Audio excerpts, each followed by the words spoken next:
હજી પાટણના સિટીમાં છે, ગાંધીનગર પહોંચ્યો નથી, એટલે આપણે 2027 માં ગાંધીનગર અવાજ પહોંચાડવા માટે બાપાની જય એવી બોલો કે આજે પાટણ મુકામે કોંગ્રેસનું મોવડી મંડળ ભેગું થયું છે. બોલો સદારામ બાપાની. આજે આ પાટણની પવિત્ર ભૂમિ ઉપર કોંગ્રેસ પાર્ટીનું સૌ મોવડી મંડળ, ઓબીસી સમાજ હોય, સર્વ સમાજ હોય, અને ખાસ કરીને બનાસકાંઠાની જનતાનો આભાર ને બનાસકાંઠાની જનતાને અભિનંદન આપવા માટે, એમનો સત્કાર સમારંભ માટે અહીંયા ઉપસ્થિત છે એવા ગુજરાત પ્રદેશ કોંગ્રેસના પ્રભારી આદરણીય મુકુંદ વાસનિકજી, પ્રદેશ પ્રમુખ આદરણીય શક્તિસિંહજી ગોહિલ સાહેબ, વિરોધ પક્ષના નેતા આદરણીય અમિતભાઈ ચાવડા સાહેબ, પાટણના માજી સાંસદ આદરણીય જગદીશભાઈ ઠાકોર સાહેબ,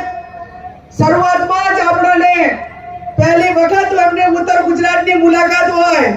અને નારી શક્તિનું ગૌરવ હોય, મને પણ હવે પોતાની સાથે કામ કરવામાં અનેરો આનંદ આવશે એવા ઉત્તર ગુજરાતના પ્રભારી આદરણીય સુભાષસિંહજી યાદવ સાહેબ સ્ટેજ ઉપર બિરાજમાન,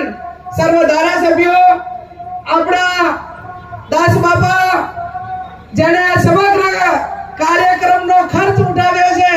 અને 15 દિવસથી કાળી મજૂરી કરી છે એવા આદરણીય, મારું મામેરું પણ ભેગું ભર્યું છે એવા આદરણીય બળદેવજી ઠાકોર સાહેબ, ભાઈ શ્રી ચંદનજી ઠાકોર સાહેબ, ભાઈ શ્રી દિનેશભાઈ, રઘુભાઈ, અમૃતજી, તમામ માજી ધારાસભ્યો, કોંગ્રેસનું સૌ મોવડી મંડળ, આમંત્રિત સૌ મહેમાનો, સમગ્ર ઉત્તર ગુજરાતમાંથી વધારેલા,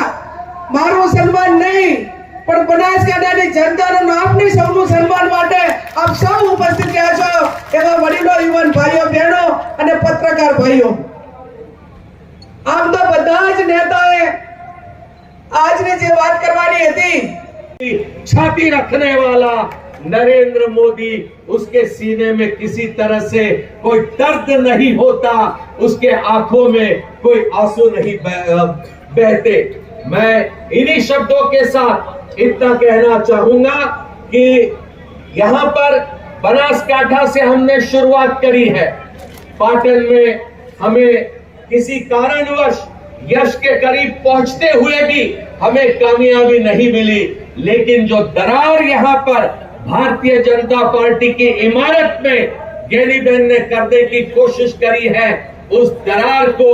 और गहरा करेंगे. भारतीय जनता पार्टी की इमारत को हम धाराशाही करेंगे और गुजरात में कांग्रेस की विचारधारा की इमारत हम फिर यहाँ पर बुलंद करेंगे. मैं बलदेव ठाकुर, चंदन जी ठाकुर, उनके तमाम साथियों को मैं मुबारकबाद देता हूँ. बारिश का मौसम होने के बावजूद यहाँ पर इस तरह का आपने एक जन समुदाय यहाँ पर गैनीबेन के सम्मान में इकट्ठा किया, इसके लिए आपको बहुत बहुत मुबारकबाद. धन्यवाद.